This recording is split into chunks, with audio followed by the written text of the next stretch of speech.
이제 예배가 시작됩니다. 성도님들의 온몸과 마음을 예배로만 집중해 주시기 바랍니다. 이제 다 함께 묵도하심으로 주일 낮 예배를 하나님께 드리겠습니다.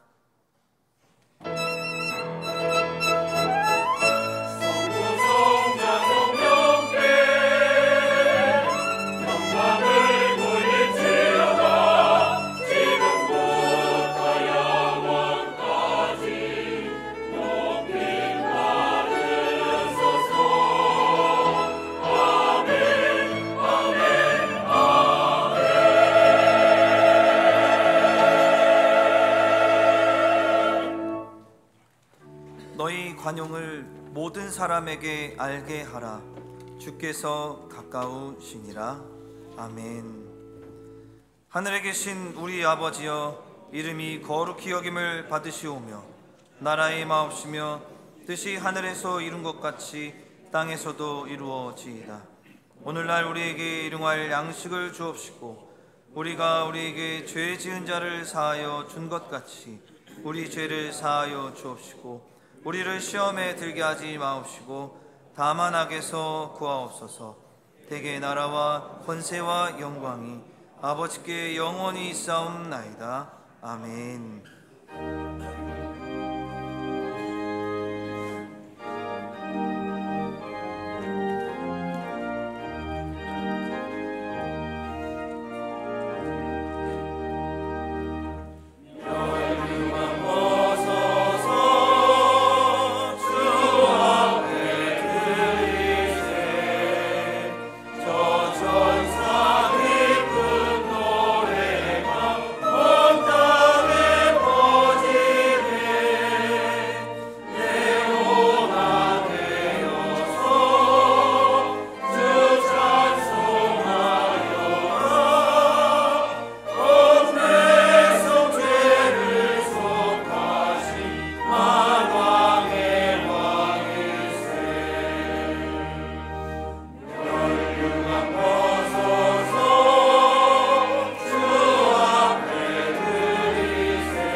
교동문 제17문 시편 29편입니다.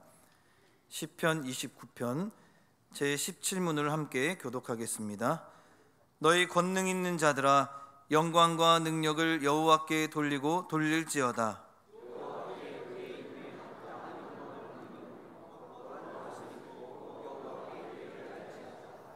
여호와의 소리가 물 위에 있도다. 영광의 하나님이 우레소리를 내시니 여호와는 많은 물 위에 계시도다.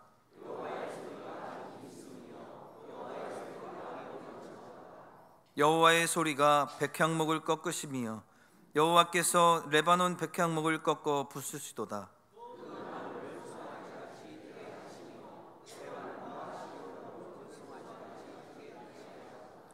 여호와의 소리가 화염을 가르시도다.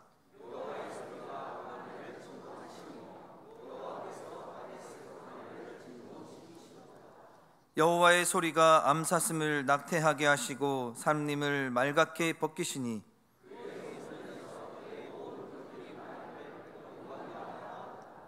여호와께서 홍수 때에 좌정하셨으며 여호와께서 영원하도록 왕으로 자정하시도다.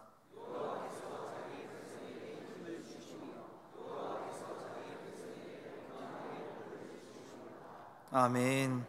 전능하사 천지를 만드신 하나님 아버지를 내가 믿사오며 그 외아들 우리 주 예수 그리스도를 믿사오니 이는 성령으로 잉태하사 동정녀 마리아에게 나시고 본디오 빌라도에게 고난을 받으사 십자가에 못 박혀 죽으시고 장사한 지 사흘 만에 죽은 자 가운데서 다시 살아나시며 하늘에 오르사 전능하신 하나님 우편에 앉아 계시다가 저리로서 산 자와 죽은 자를 심판하러 오시리라.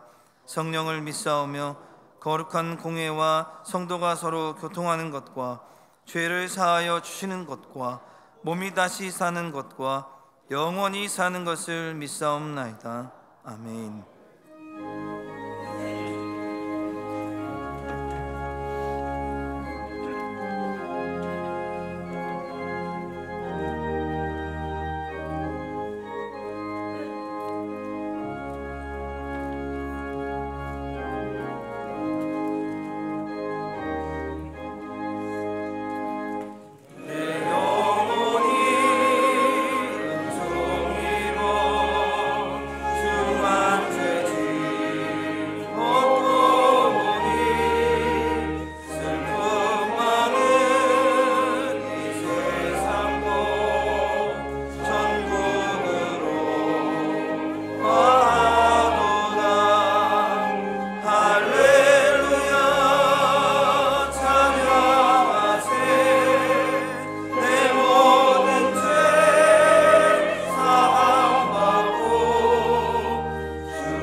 하나님 아버지, 은혜와 사랑을 감사합니다.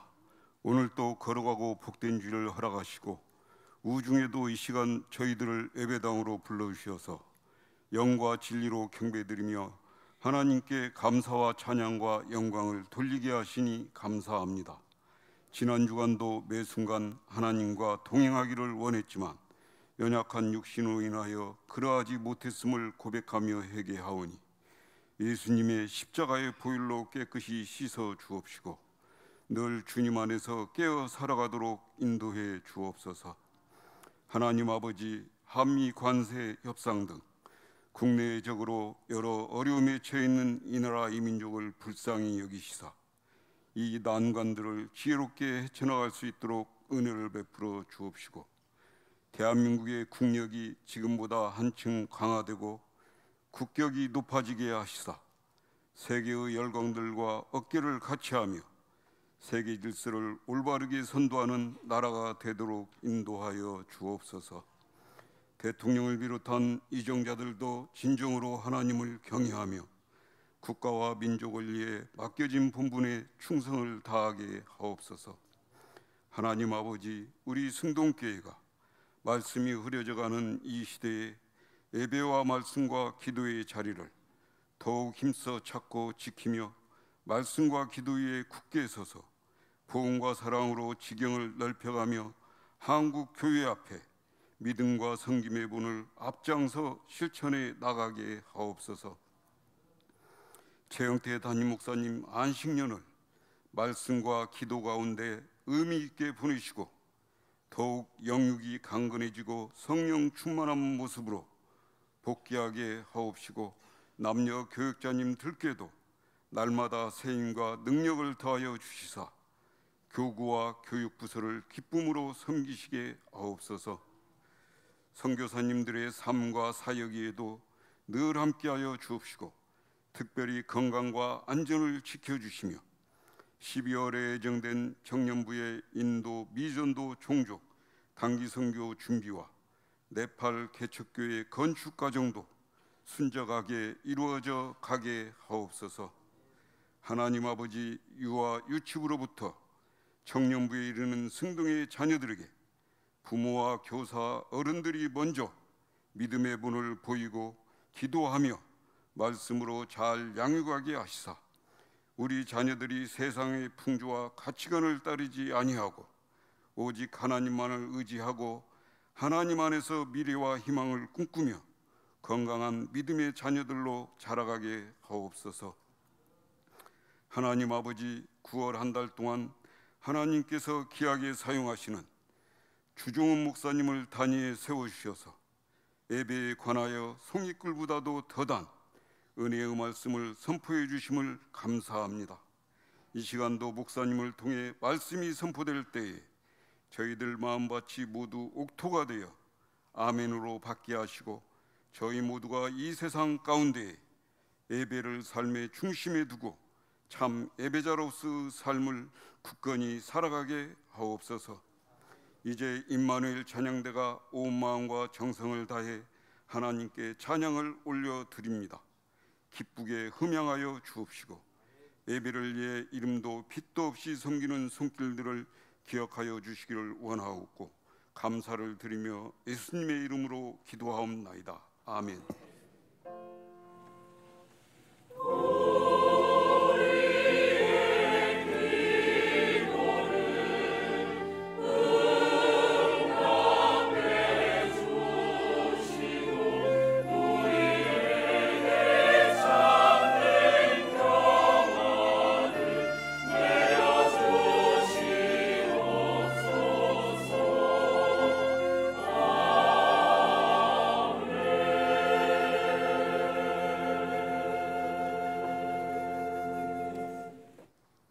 성경을 봉독하겠습니다.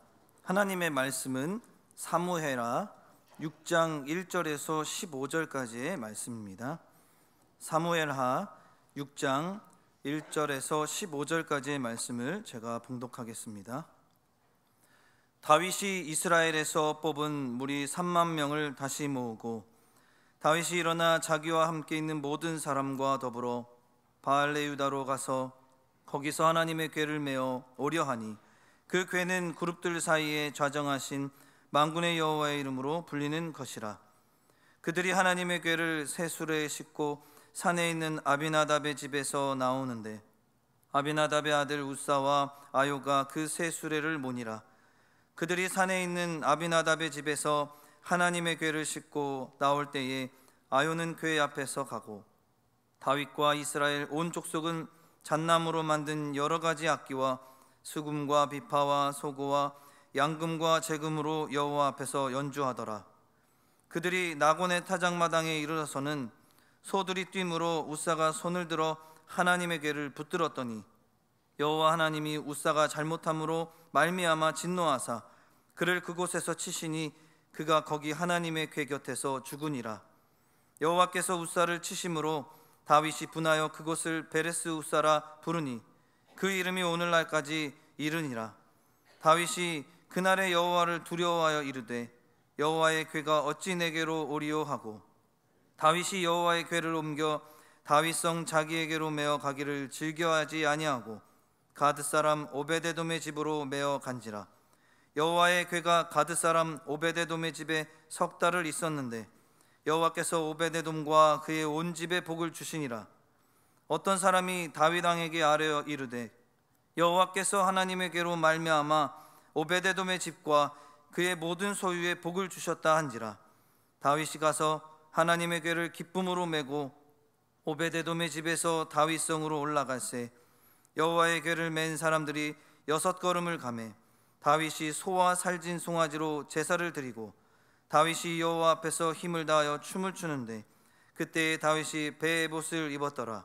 다윗과 온 이스라엘 족속이 즐거이 환호하며 나팔을 불고 여호와의 궤를 메어 오니라. 아멘.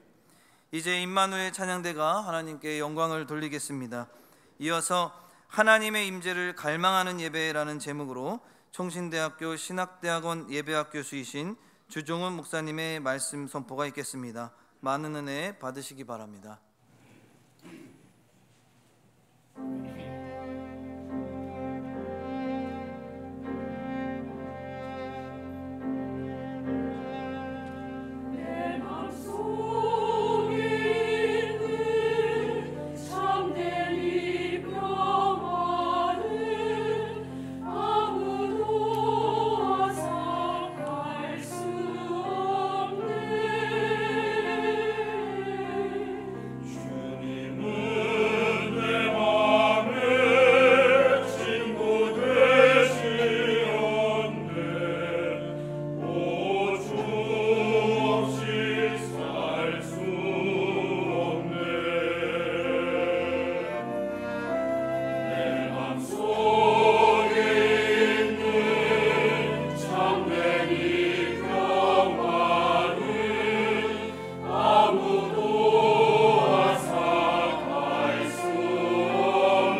그리스도 예수의 은혜와 평안 그리고 소망이 승동교회 성도님들 모두에게, 특별히 하나님을 예배하며 하나님을 갈망하는 여기 계신 모든 분들에게 가득하기를 소망하며 인사드립니다.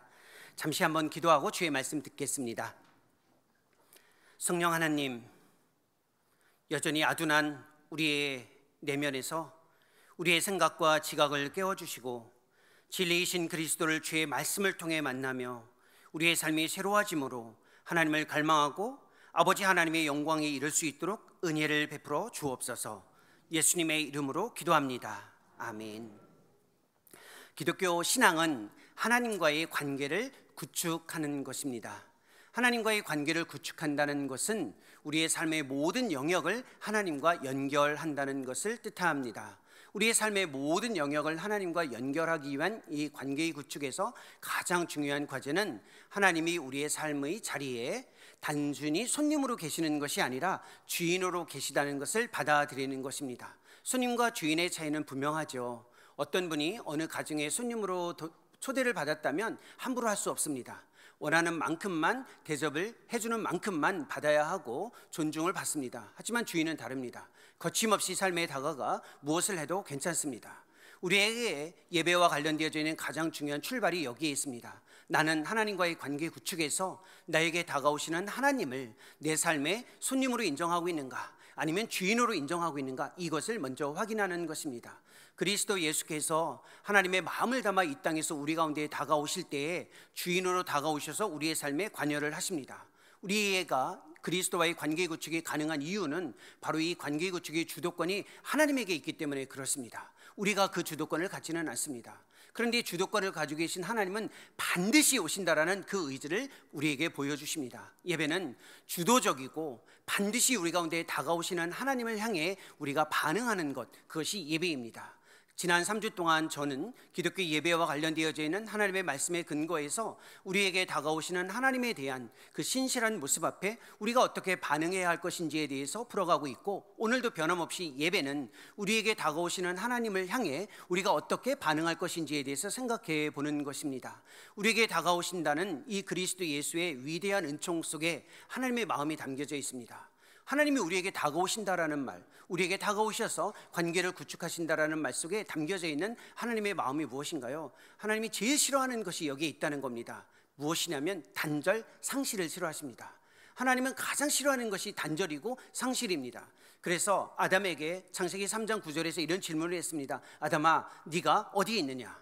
그리고 바로 창세기 4장 9절에서 똑같이 가인에게 내 아우 아벨이 어디에 있느냐, 이 질문을 했습니다. 이 질문은 하나님이 아담이 어디 있는지 몰라서 물어본 걸까요? 아벨이 어디 있는지 몰라서 형 가인에게 물어본 걸까요? 어디 있는지 다 알잖아요, 그렇죠? 근데 왜 물어봤을까요? 가장 소중한 것을 잃어버렸을 때에 드러내는 당혹스러움입니다. 우리도 살다 보면 무엇인가 소중한 것이 있죠. 갑자기 결혼 반지가 눈에 보이지 않습니다. 그럼 어떻게 표현하죠? 내 반지 어디 있지? 이겁니다.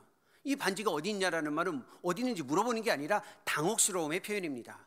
하나님이 가장 당혹스러워하는 것이 무엇이냐면 끊어져 나가는 단절된 관계에 있다는 겁니다. 이것이 하나님의 마음입니다. 하나님께서 단절된 관계뿐만 아니라 우리에게 보여주시는 것이 있습니다. 하나님의 열망입니다. 하나님의 갈망입니다. 반드시 다가와서 끊어진 관계를 넘어서서 우리와 함께 하시겠다입니다. 그래서 하나님의 이름이 임마누엘입니다. 임마누엘은 하나님이 우리와 함께 하신다라는 것인데, 성경 전체의 주제이고 지금까지도 변함없이 우리에게 주어지는 주제가 바로 이 임마누엘입니다. 하나님은 우리에게 반드시 다가오셔서 우리와 함께 하신다라는 이 의지를 우리에게 보여주고 계십니다.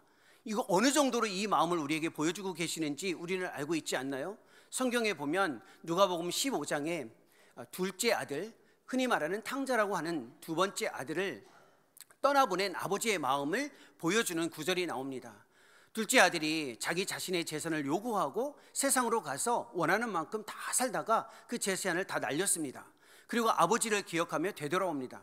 그런데 누가복음 15장에 보면 아버지께서는 매일 저녁마다 아들이 돌아오기를 기다리면서 바라보고 있었습니다.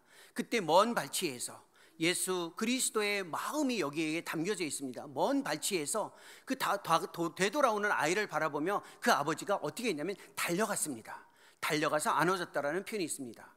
이 달려갔다라는 마음이 하나님 아버지의 마음입니다. 우리가 달려갔다라는 말은 그냥 문자적으로 달려간 거지만 성경에서 유대인의 남성이 달려갔다라는 말은 수치를 드러냈다라는 겁니다. 유대인의 중년 남성의 가장 큰 수치는 무엇이냐면 달리는 겁니다. 그런데 하나님이 마치 아버지처럼 우리에게 다가오셔서 달려오셔서 우리를 받아 안으신다라는 겁니다. 하나님은 본인이 수치를 당해도 우리와의 끊어진 관계를 회복하기 위해 마음을 담고 있다라는 겁니다. 그것이 십자가 아닌가요? 십자가는 우리 하나님이 우리에게 보여주신 그 수치인데 그 수치를 통해서 우리에게 다가오시는 하나님의 마음을 보여줍니다. 이것이 바로 우리에게 예배와 관련해서 굉장히 중요한 교훈을 갖고 있습니다.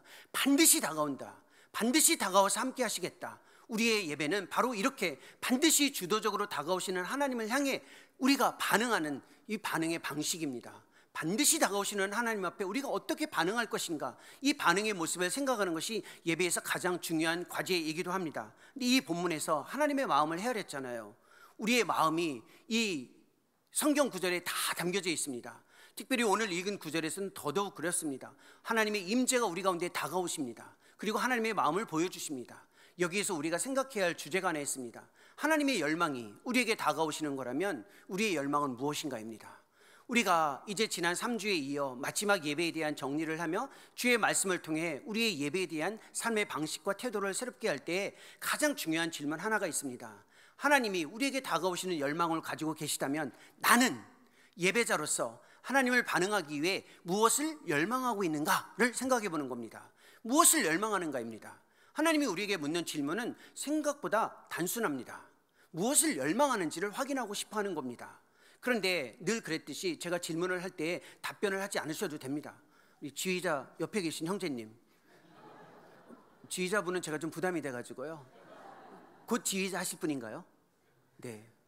이 형제님에게 물어볼 수 있습니다. 이 형제님을 향한 질문은 우리 모두를 향한 질문입니다. 형제님, 마음속에서 갈망하는 것이 무엇입니까?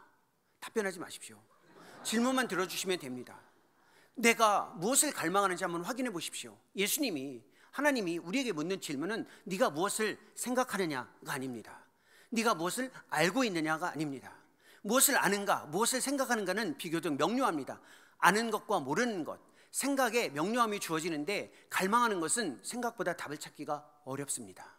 이게 우리가 읽은 이 본문을 통해 하나님이 우리에게 다가오시는 하나님 앞에 우리가 어떻게 반응해야 하는지와 관련되어져 있는 중요한 질문입니다. 나는 무엇을 갈망하는가? 이 질문 앞에 여러분이 가지고 계신 답은 무엇입니까? 머릿속으로는 그 답이 무엇인지는 알지만 가슴에서 주어지는 그 답이 정말로 하나님이 원하시는 답인지를 생각해 보는 것입니다. 오늘 읽은 본문 사무엘하 6장은 신앙생활을 조금 하신 분들에게는 아주 익숙한 본문입니다. 특별히 하나님의 임재, 언약궤를 통해서 하나님의 임재를 경험하는 것과 관련된 성경의 교훈입니다. 하나님은 우리에게 다가오시고 다가오시는 하나님 앞에 우리가 어떻게 반응해야 할지에 대해서 이 본문은 이야기해 주고 있습니다. 이 본문의 처음 출발이 이렇습니다. 1절인데요. 다윗이 이스라엘에서 언약궤를 옮기기 위해 무리 3만 명을 다시 모았습니다. 이 3만 명을 모았다라는 것에 여러 가지 의미가 있습니다. 사실 다윗이 난공불락의 요새인 예루살렘을 점령하고 나서 다시 생각을 한 겁니다. 내가 이 땅을 점령했는데 하나 빠진 것이 있다. 그것이 무엇이냐면 블레셋에 빼앗긴 언약궤였습니다. 언약궤는 잘 알고 있는 대로 하나님의 이름, 즉 하나님의 임재의 상징입니다. 다윗은 그 언약궤를 데리고 와야 하는데 몇 명을 데리고 가고 있죠? 지금 몇 명이라고 했죠? 3만 명입니다. 물론 제가 답을 강요하는 건 아닌데 성경에 명확하게 나와 있기 때문에 생각해 보는 겁니다. 그러면 언약궤를 옮기는데 3만 명이 필요한가요? 생각해 보는 겁니다. 언약궤를 옮기는데 3만 명이 필요할까요? 왜 3만 명일까요? 3만 명이 필요한 이유가 있습니다. 사무엘상 4장 10절에 보면 제가 말씀드리겠습니다. 언약궤를 블레셋에 빼앗길 때 3만 명이 희생됐습니다. 3만 명이 희생됐기 때문에 다윗은 그걸 기억하고 있었던 겁니다. 이 언약궤를 빼앗길 때 희생된 3만 명, 우리는 그 3만 명을 데리고 다시 가서 하나님의 임재의 상징인 언약궤를 바로 이 예루살렘으로 옮겨오겠다라는 겁니다. 그리고 그 언약궤를 매기 위해 바알의 유다로 갔습니다. 블레셋 땅 바알의 유다로 가서 언약궤를 메어 오려고 했는데 거기에 소가 끄는 새 수레가 있었습니다. 거기에 옮겨놓고, 즉 새 수레에 언약궤를 놓고 옮겨왔습니다. 사람들이 너무나도 기뻤습니다. 어마어마한 음악과 어마어마한 이 사람들이 함께 어우러져 언약궤를 옮기고 있었습니다. 그때 이 수레가 나곤의 타작마당에 이르렀을 때 소가 흔들고 움직였습니다. 거칠게 움직이면서 수레가 굉장히 떨면서 흔들리기 시작했습니다. 그때 이 본문에 나와 있는 것처럼 우사가 옆에 있는데 6절에 이런 표현이 있습니다. 6절입니다. 그들이 나곤의 타작 마당에 이르러서는 소들이 뛰므로 우사가 손을 들어 하나님의 궤를 붙들었더니라고 되어 있습니다. 그 앞에 있었으니까 흔들리는데 손을 들어서 하나님의 궤를 붙들었습니다. 그때 7절에 보면 이런 표현이 있는데 같이 한번 읽어보겠습니다. 7절입니다. 여호와 하나님이 우사가 잘못함으로 말미암아 진노하사 그를 그곳에서 치시니 그가 거기 하나님의 궤 곁에서 죽으니라. 죽었습니다. 물론 여기서 하나의 질문이 주어집니다. 이 본문의 맥락에서 우사가 죽을 만큼 잘못했는가? 라는 생각이 주어집니다. 하지만 죽었습니다.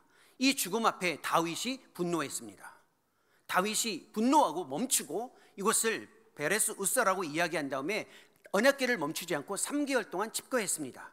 그리고 언약궤는 오벳 에돔의 집으로 갔습니다. 사람들에게 3개월 후에 소식이 들려왔습니다. 오벳 에돔의 집이 축복을 받았다입니다.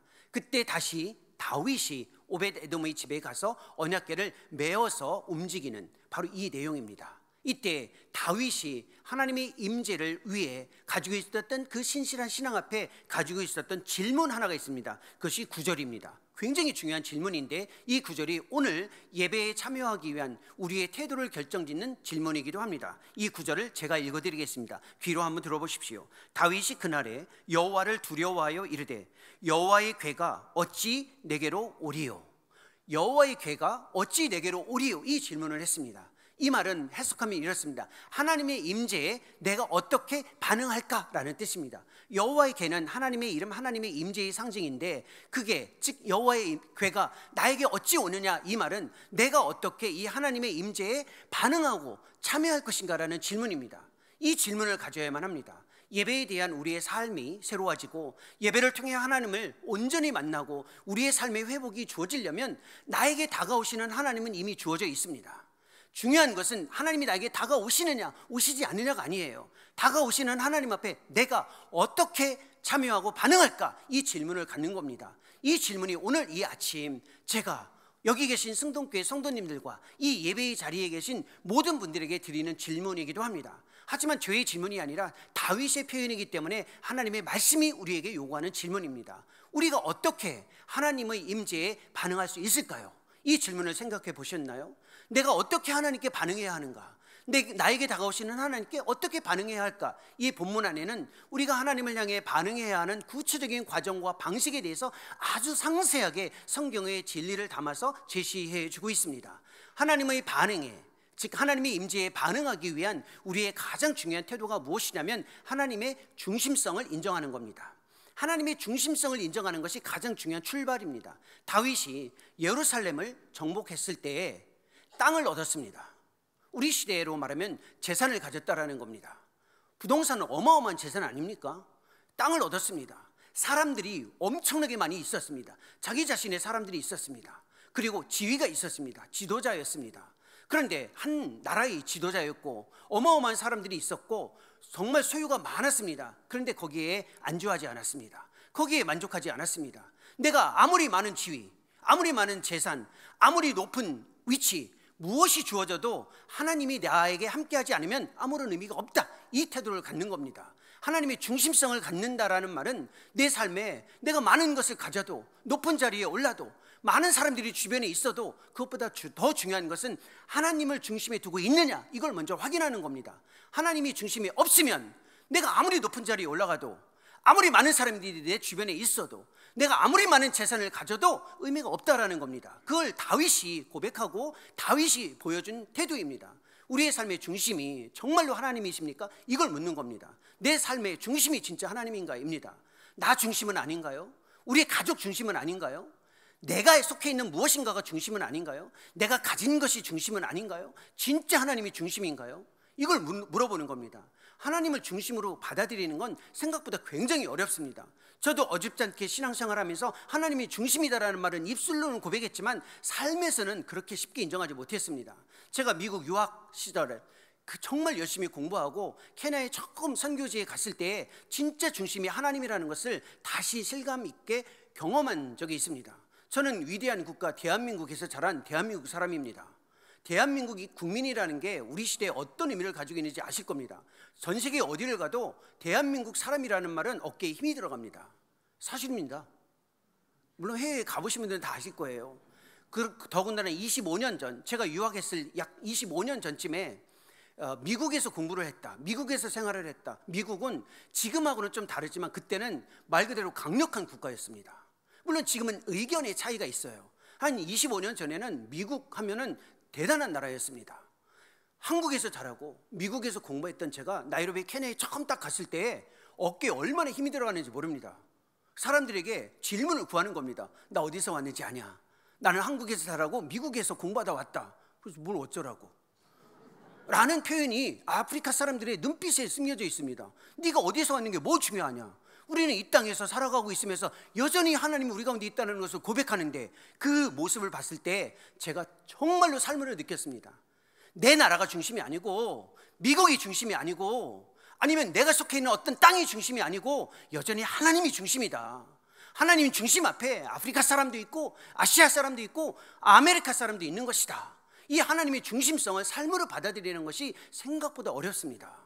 우리의 삶에서 하나님을 중심에 두는 이것이 이루어지지 않을 때 주어지는 현상이 있습니다. 그래서 내가 하나님을 중심에 두고 있는지 두고 있지 않은지를 판단하는 기준이 하나 있습니다.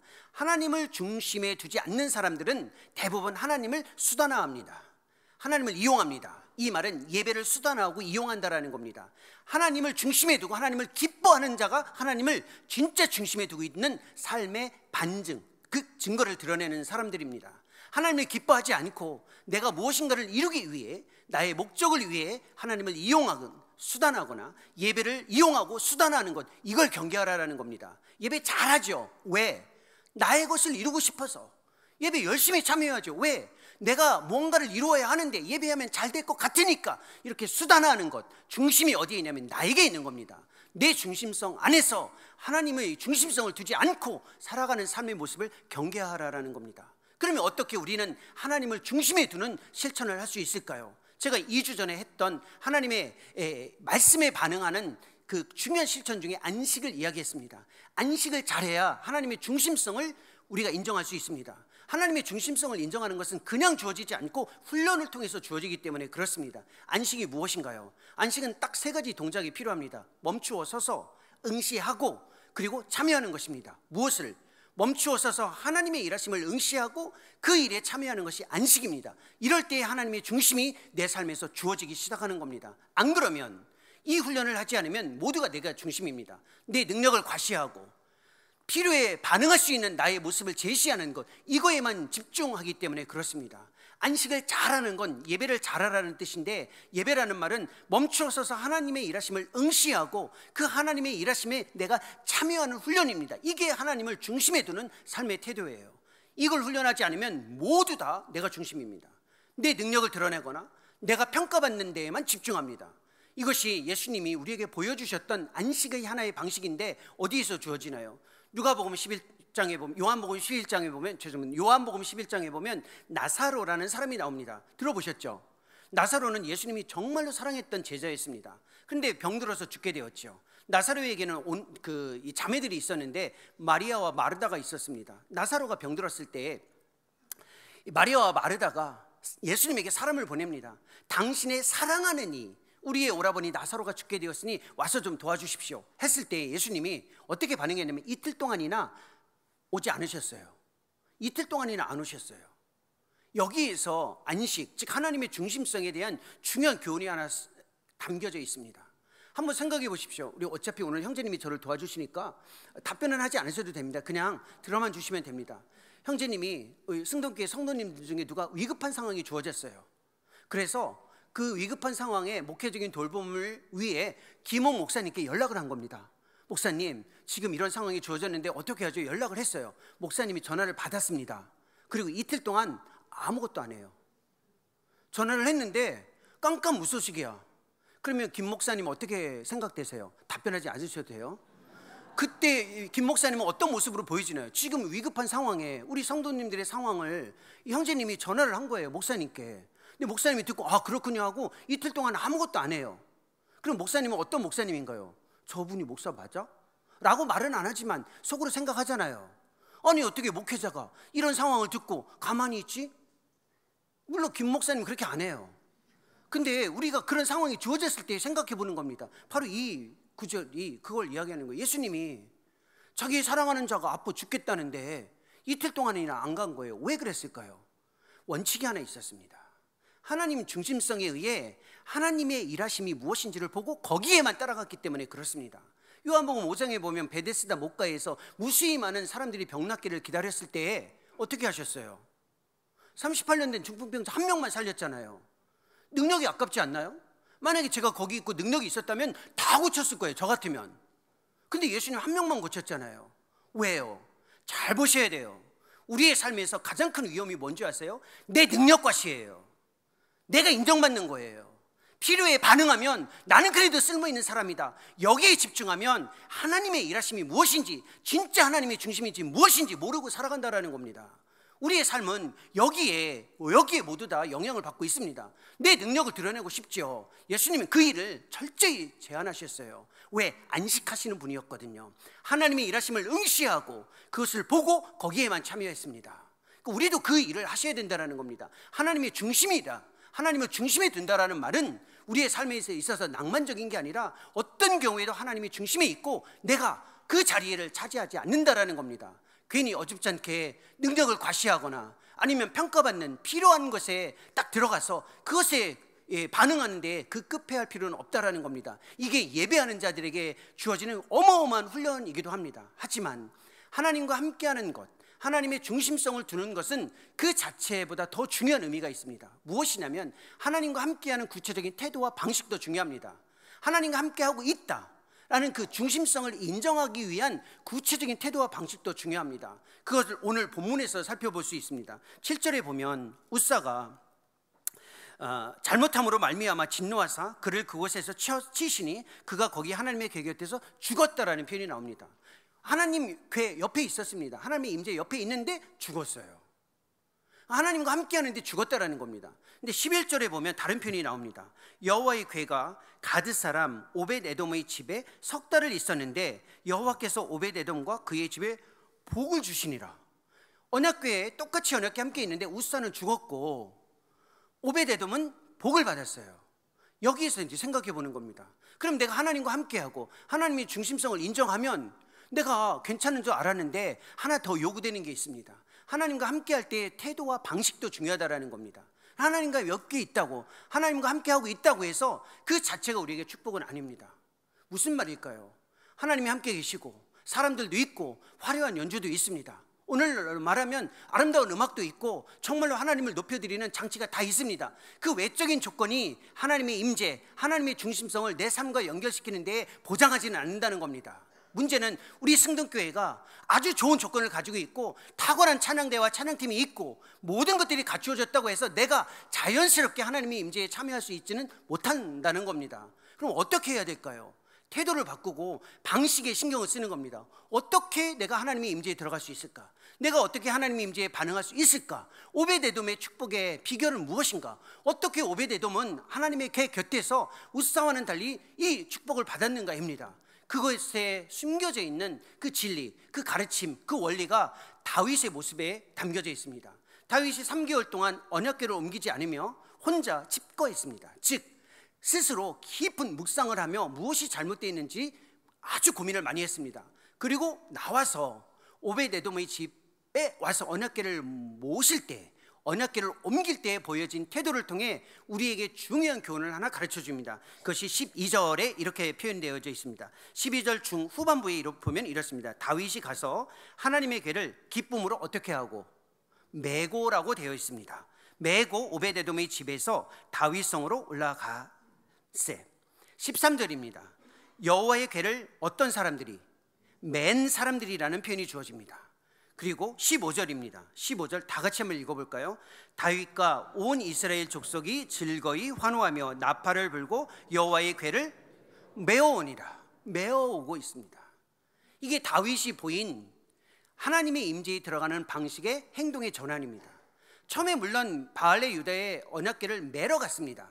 근데 어떻게 옮겼죠? 수레에 옮겼잖아요. 그렇죠? 근데 지금 다윗이 수레에 옮기다가 우사가 죽은 걸 보고 어떻게 한 겁니까? 다시 어깨에 메고 온 겁니다. 다윗이 무엇을 확인했냐면 하나님께 다가갈 때에는 내가 그냥 다가가는 게 중요한 게 아니라 하나님이 원하시는 방식대로 다가가야 하는데 그게 성경 말씀에 따라 반응하는 거다라는 겁니다. 이 성경 말씀에 따라 반응한다. 민수기 4장 15절이나 출애굽기 25장 14절에 보면 언약궤는 어떻게 옮겨야 하냐면 제사장 즉 고핫 자손들이 반드시 어깨에 메고 옮겨야만 합니다. 어떤 경우에도 언약궤는 다른 방법이 있으면 안 됩니다. 이건 정해진 겁니다. 정해진 사람이 어깨에 메고 옮기는 겁니다. 다윗은 이걸 확인한 겁니다. 이거 하나를 확인하는데 3개월이 걸린 겁니다. 그리고 행동의 변화, 하나님께 다가가는 이 방식의 변화가 주어진 겁니다. 우리에게 필요한 것이 무엇일까요? 바로 이겁니다. 하나님의 말씀대로 다가가는 겁니다. 즉 말씀은 우리의 삶에 생명과 죽음을 갈라놓을 수 있는 기준이다. 이걸 받아들이라는 겁니다. 하나님께 다가갈 때 하나님의 말씀 없이 다가가려고 하는 위험을 경계하라는 겁니다. 특히 하나님의 말씀은 내 삶의 위로, 내 삶이 결정적일 때 어디로 가야 할지 이정표, 아니면 내 삶을 살아가는 매뉴얼 정도가 아닙니다. 그것을 훨씬 넘어서서 죽느냐 사느냐의 문제라는 겁니다. 우리의 신앙생활에서 하나님의 말씀이 지금 내 생명과 죽음을 갈라놓을 수 있다, 이걸 받아들이는지 점검해 보라는 겁니다. 말씀이 여러분의 삶에서 어떤 것입니까?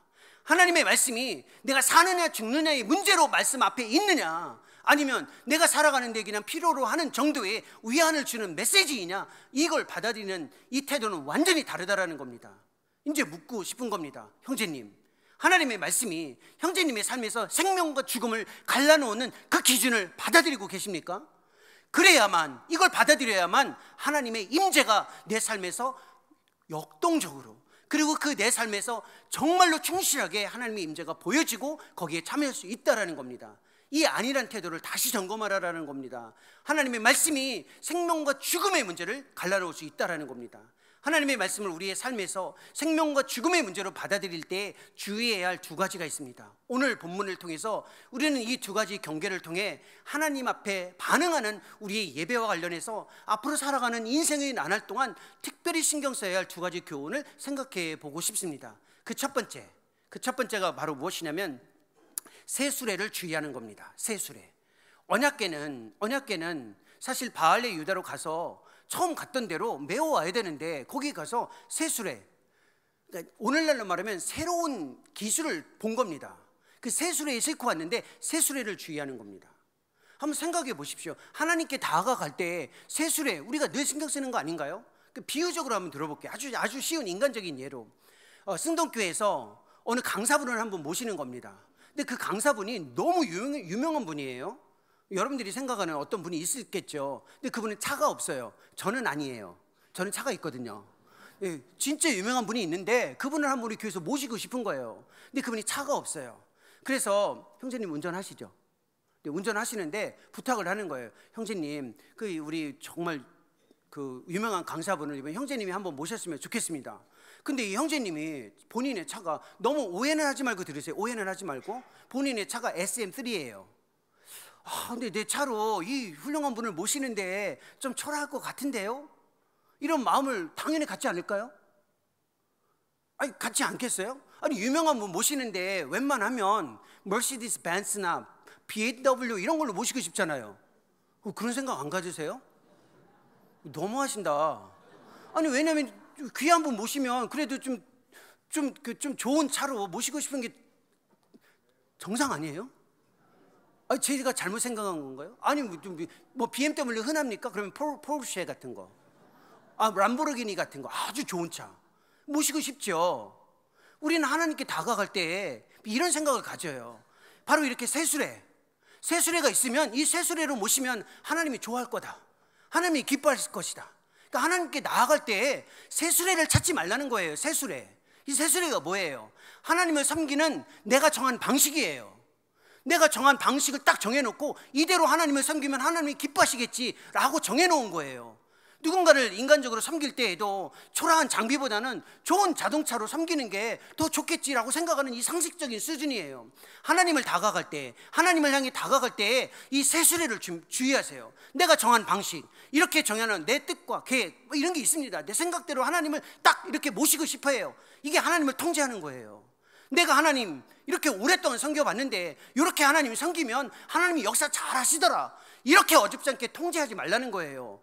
나의 생각에, 나의 경험에 하나님을 움직이기 위한 방식을 정해놓고 하나님을 통제하지 마십시오. 하나님이 이렇게 하면 움직일 것이다, 이렇게 너무 단정하지 말라라는 겁니다. 이 통제하는 사람들 대부분 하나님을 수단화하는 겁니다. 내가 원하는 거 이끌어내기 위해서, 내가 원하는 기대를 경험하기 위해서 하나님을 수단화하는 거예요. 이런 사람들은요, 하나님을 내가 정한 방식대로 움직이기 하면서 어떤 줄 아세요? 다른 사람들을 무시해요. 이대로 하나님을 섬기지 않으면 너 왜 그렇게 하나님을 섬기냐, 이대로 하나님을 섬기지 않으면 너는 왜 그렇게 하나님을 섬기냐, 이렇게 무시해요. 사람들을 아주 무시하고 아주 그냥 대상화하고 정말로 자원으로만 대하고 인격적으로 대하지 못한다는 겁니다. 이 세수레에 갇히기 시작하면 어마어마하게 힘듭니다. 나는 좀 괜찮은 것 같고 그런 자리에서 딱 주어지면서 조금 더 헌신하지 않습니다. 절대 헌신하지 않아요. 세수레에 갇혀있는 사람.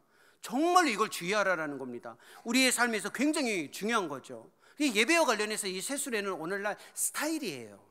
새로운 스타일, 새로운 방식대로 예배해야 되는데 이런 생각 가질 겁니다. 우리도 한 번도 정말로 정말 부흥하고 외적으로 막 정말 역동적인 교회들 내가 가봤는데 왜 우리 교회는 그렇게 하지 않을까? 왜 그러한 장비들을 가지고 뭐 하지 않을까? 우리 교회 예배가 LED 스크린 바꾸고 이 악기 바꾸고 뭐 환경을 다 바꾼다고 예배가 새로워질 것 같으세요? 이 세수레는 우리의 삶에서 우리가 생각하는 외적인 스타일인데 거기에서 하나님의 임재가 움직여지지는 않습니다. 정말로 주의하십시오. 내가 생각하는 그 방식에 하나님을 가두지 마십시오. 이렇게 하면 하나님이 움직일 수 있는 것 같은데 왜 나에게 이런 기회가 주어지지 않을까? 세수레에 의존하면서 하나님을 통제하지 마십시오. 하나님 그렇게 만만한 분 아니에요. 하나님 그렇게 우리가 생각하는 대로 움직이시는 분이 아니에요. 함부로 내 세수레에 이것만 있으면 하나님 움직일 것이다, 건방졌잖아요. 어깨에 매야 되는데 왜 감히 새롭다고 거기다 옮겨놓고 움직입니까? 그래서 웃사가 죽은 거예요. 하나님을 대할 때 만만하게 대하지 말라라는 겁니다. 아주 쉽게 그냥 낭만적으로 가지 말라라는 거예요. 하나님을 통제하지 마십시오. 내가 정한 방식이 있는데, 내가 교회에 내가 신앙생활을 얼마나 많이 했는데 어떻게 저렇게 하고 있어? 다른 사람들을 함부로 평가하지 마십시오. 정말로 겸손하게 성경에 정한 방식이라면 거기에 헌신하는 겁니다. 거기에 집중하는 거예요. 이 태도가 없으면 아무리 교회 건물이 새로워지고 아무리 장비가 새로워져도 하나님의 임재는 우리 가운데 주어지지 않아요. 그런 것을 주의하라는 겁니다. 생각보다 큰 어려움이죠. 또 하나 주의할 게 있어요. 이 본문에서 웃사의 손을 주의하는 겁니다. 웃사의 손. 웃사의 손을 주의하는 건 생각보다 어렵습니다. 웃사가 여기서 지금 이 나곤의 타적 마당에서 소가 뛰었을 때 수레가 흔들렸습니다. 그리고 옆에서 있다가 그 손을 뻗어서 잡았어요. 손을 뻗었는데 이 뻗은 웃사의 손을 주의하는 겁니다. 한번 연속적으로 형제님에게 물어볼게요. 형제님, 만약에 형제님이 웃사와 같이 그 옆에서 서 있어요. 앞에 하나님의 임재의 상징인 언약궤가 움직여요. 이게 흔들려서 막 떨어질 것 같아요. 어떻게 하시겠어요? 아니 그래요. 이건 답변해도 괜찮은데 어떻게 하시겠어요? 너 죽어요, 저 형제. 근데 지극히 자연스러운 답이에요. 저는요 형제님보다 더 심합니다. 만약에 제가 거기 있었더라면 제 온몸을 날려서 받아 안을 것 같아요. 저 같으면 손을 뻗는 정도가 아니에요. 저는 웃사보다 더 다가갈 것 같아요. 이게 뭘까요? 웃사의 손이 뭐라고 생각하세요? 웃사의 손은 열정이에요. 열정. 인간이 가지고 있는 열정으로 하나님을 움직일 수 있다. 하나님께 나아갈 때, 하나님의 임재에 참여할 때 주의할 게 있어요. 내 내면에 있는 열정에 기반을 두는 거예요. 열정이 뭐가 문제냐? 맞아요. 열정은 그 자체로는 문제가 아니에요. 근데 열정의 문제가 뭐냐면 열정을 자기 의로 삼는 겁니다. 나는 열정적인 사람이야. 나는 열정이 있어. 그래서 하나님께 나아갈 때 우리는 뭘 생각하냐면 내 내면에 왜 열정이 없느냐? 열정 회복을 위해서 집중하고 있어요. 하지만 하나님이 기대하시는 건 열정은 아니에요. 열정보다 더 중요한 건 열정 밖에서 주어지는 하나님의 부르심에 우리가 반응하는 거예요. 내 내면에 있는 열정, 이거 회복하려고 끊임없이 노력하는 사람들의 숨겨진 동기가 뭔지 아세요? 자기의예요. 나는 그래도 열정이 있다. 저렇게 열정 없는 사람하고는 난 다르다. 나는 열정이 있다. 그리고 예배를 위해 기도 제목 다 뭐예요? 열정을 회복시켜 주세요. 열정은요, 주어지면 은혜이지만 없다고 해서 하나님께 나아가는 그 가능성이 없지는 않습니다. 열정은 자기의에 기반을 두는 위험한 수단이 될 수 있습니다. 이걸 경계하라는 거예요. 우사의 손, 이 열정을 경계하라는 겁니다. 그럼 어디에 집중해야 돼요? 밖에서 주어지는 그 부르심이 훨씬 더 중요하다라는 겁니다. 그게 우리의 삶을 움직이는 반응이에요. 그게 얼마나 더 중요한지 한번 제가 예를 들어 볼까요? 정말 오늘 저를 많이 도와주고 계신 지휘자 옆에 계신 형제님, 이름도 모르는데 형제 오른손 한번 들어봐 주세요. 고맙습니다. 내려주세요. 한 번 더 오른손 들어봐 주실래요? 내려주세요.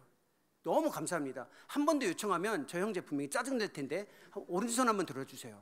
내려주세요. 감사합니다. 제가 3번을 했습니다. 이 형제는 처음부터 목사님 말씀만 하소서, 목사님이 말씀하시는 모든 것을 제가 다 하겠습니다, 이런 마음을 가지고 있는 형제가 아니에요. 이 형제가 한 이유는 뭐냐면 저의 외적인 부르심 앞에 내면에 열정이 없어도 반응한 거예요. 이게 아주 쉬운 예인데 하나님 앞에 그렇게 나가가라는 겁니다. 내 내면에 열정이 있느냐 없느냐 이걸 확인하라는 게 아니고, 하나님이 부르시면 그 부르심 앞에 반응하는 것, 이것이 우사의 손을 경계하는 태도예요. 이게 성경 전체의 가르침이기도 합니다. 성경 전체의 가르침이에요. 아브라함이 어떤 사람이었습니까? 갈 길을 알지 못하고 갔어요. 열정적으로 갔다고 생각하세요? 아브라함이 정말 열정을 다해서 갔다고 생각하세요? 성경을 잘 보십시오. 아브라함은 갈 바를 알지 못하고 하나님의 부르심에 따라간 거예요. 열정이 아니라. 그래서 열국의 아버지가 됐죠. 모세는 열정적으로 이스라엘 백성들을 이끌기 위한 그 열정을 가지고 있었나요? 그 열정을? 아니에요. 그냥 목동으로 있고 싶었는데 하나님을 만나서 그 부르심 앞에 반응하다 이스라엘 민족의 지도자가 됐죠. 다윗도 마찬가지예요. 평범한 목동이 되고 그냥 그렇게 살고 싶었는데 아버지의 부름, 왕의 부름 앞에, 하나님 아버지의 부르심 앞에 반응하면서 한 나라의 임금이 됐죠.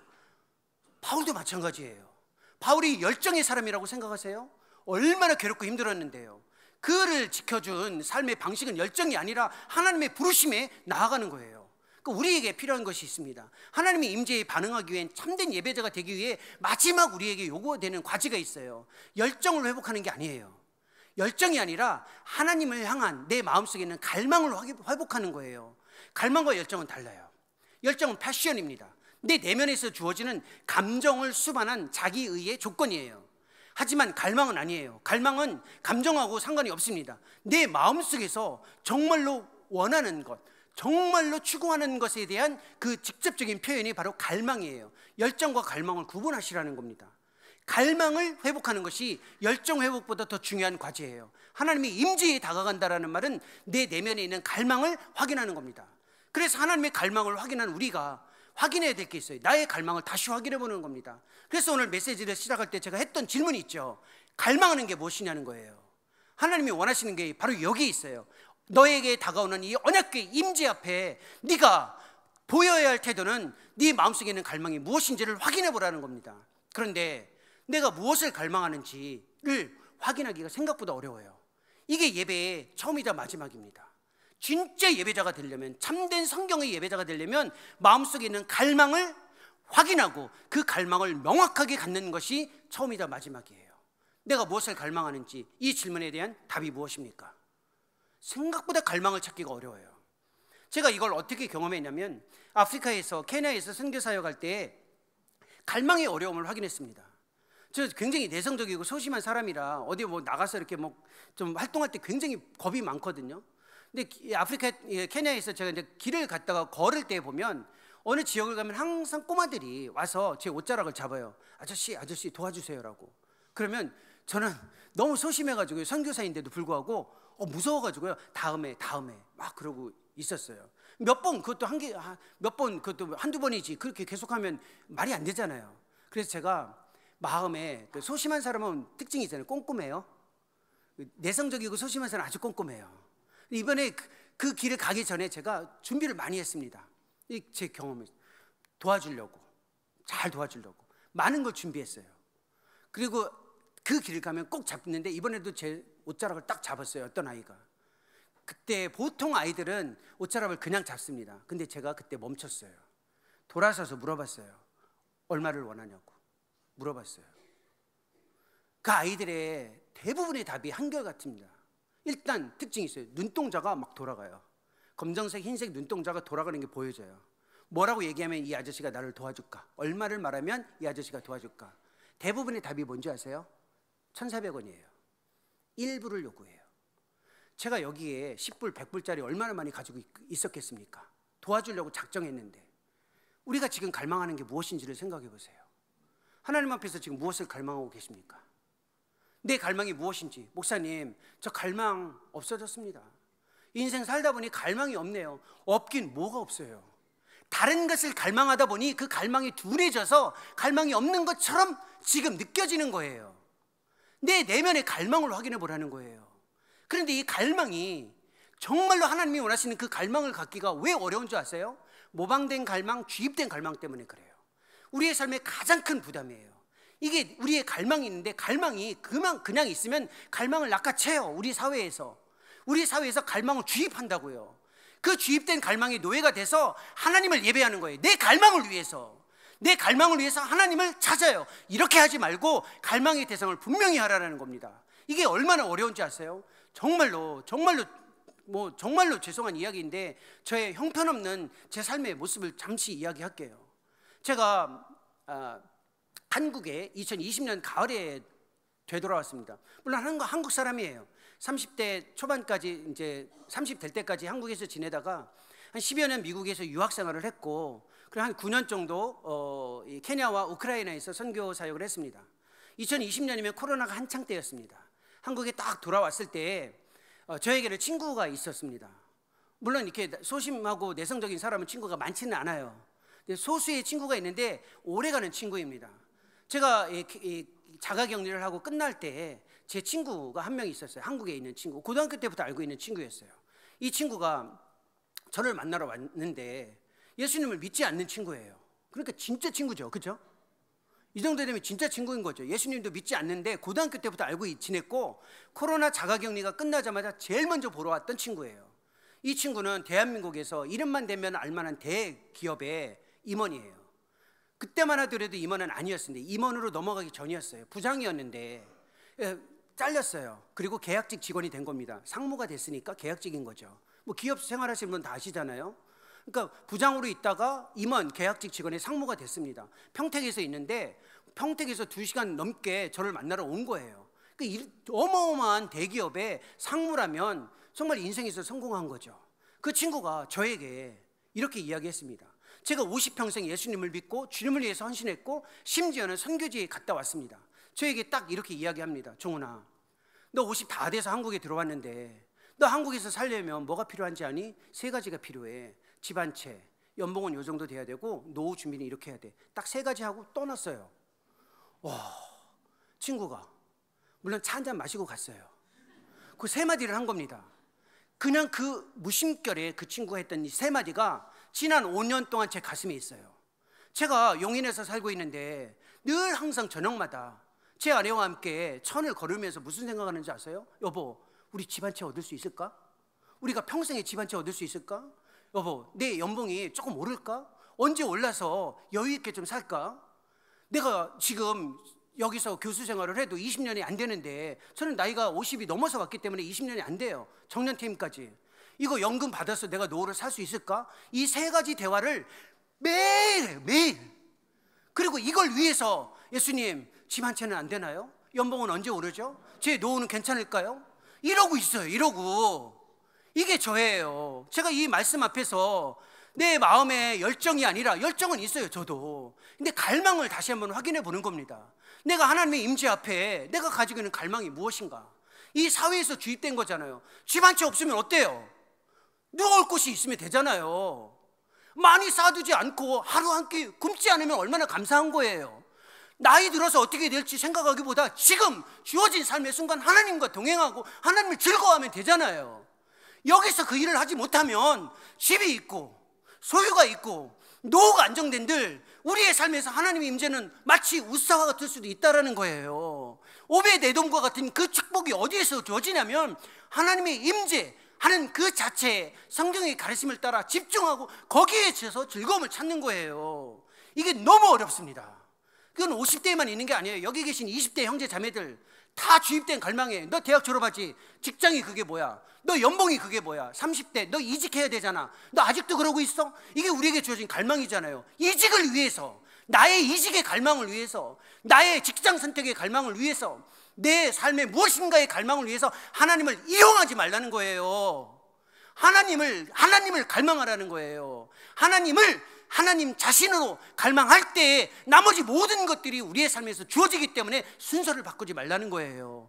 어줍지 않은 인생에 내 갈망에 사로잡혀 예배를 수단화하고 하나님을 이용하지 않는 그러한 아주 헌신된, 즉 오베데돔과 같이 언약궤 앞에서 신실하게 함께하며 주의 축복된 삶을 살아가시는 승동교회 성도님들이 되시기를 소망합니다.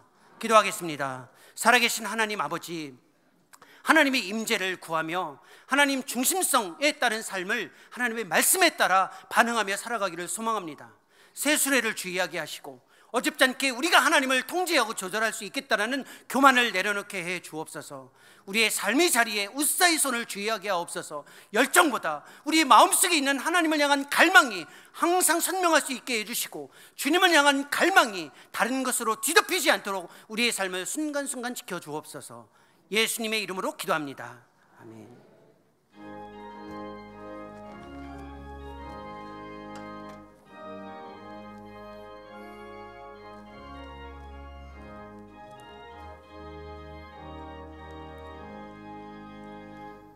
내 영혼의 햇빛 비치니 주 영광 찬란해.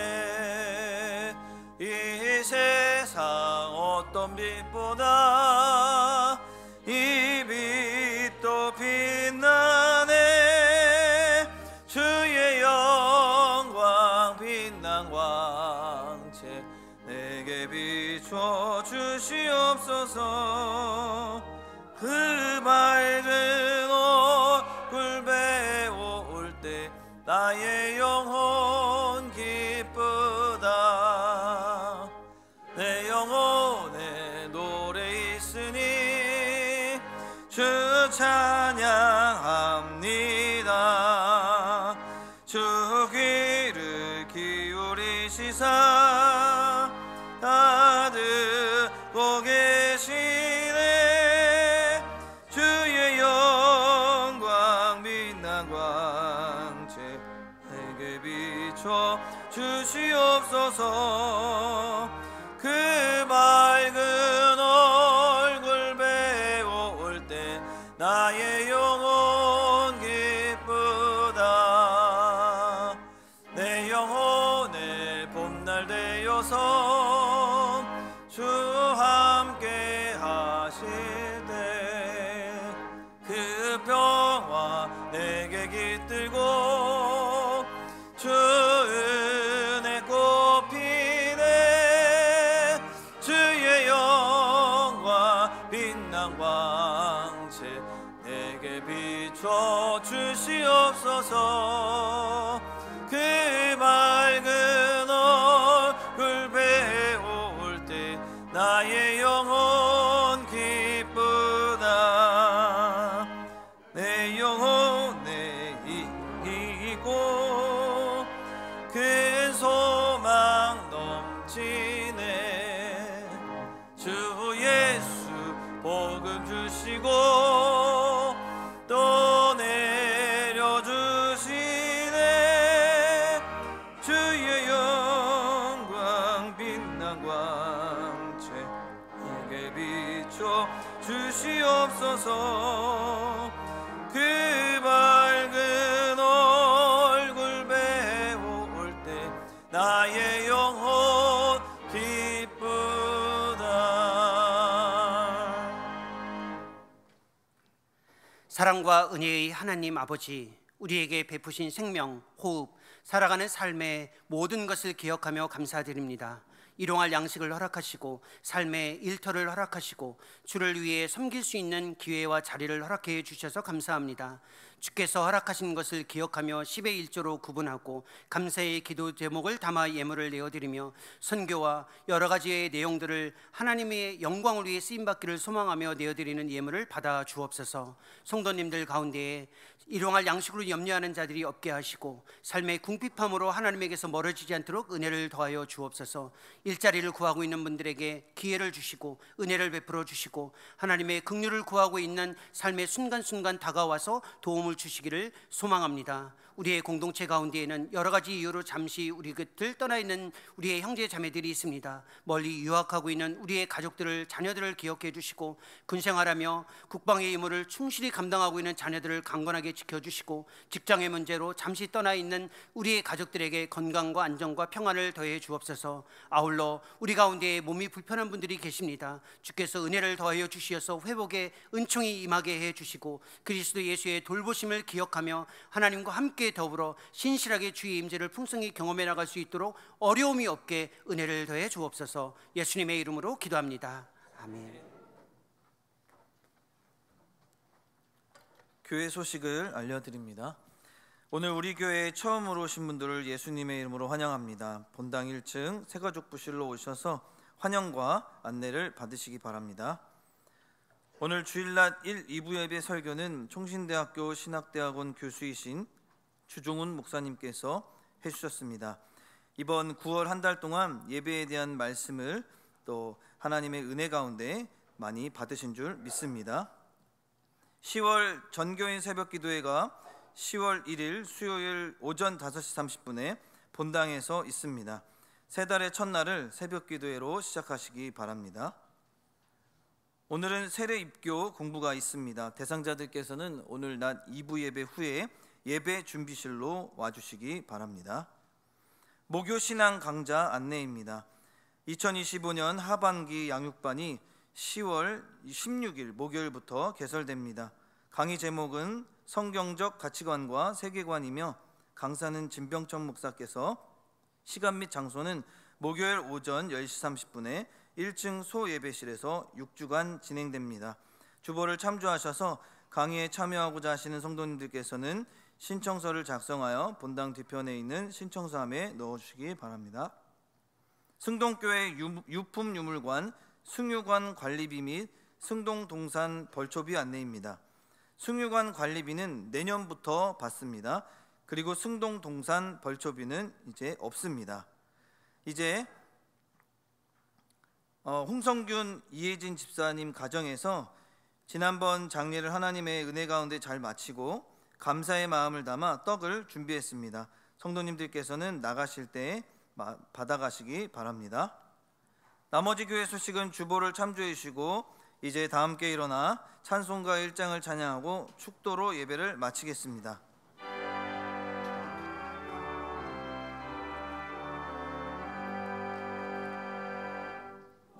만복의 근원 하나님 온 백성 찬송 드리고 저 천사여 찬송하세 찬송 성부 성자 성령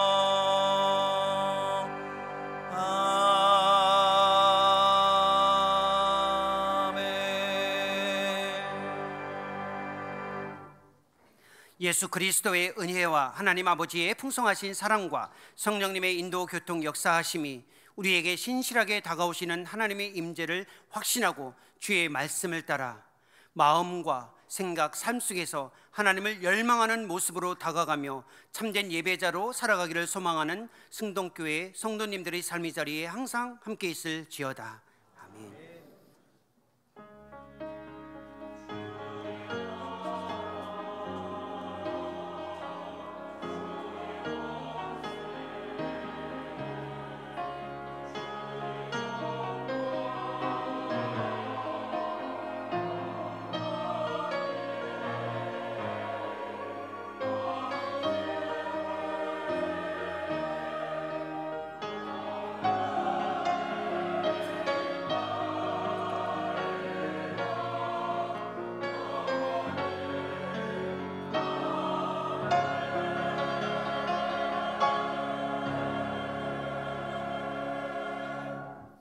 찬송가 430장 1절 찬양하시고 돌아가시도록 하겠습니다.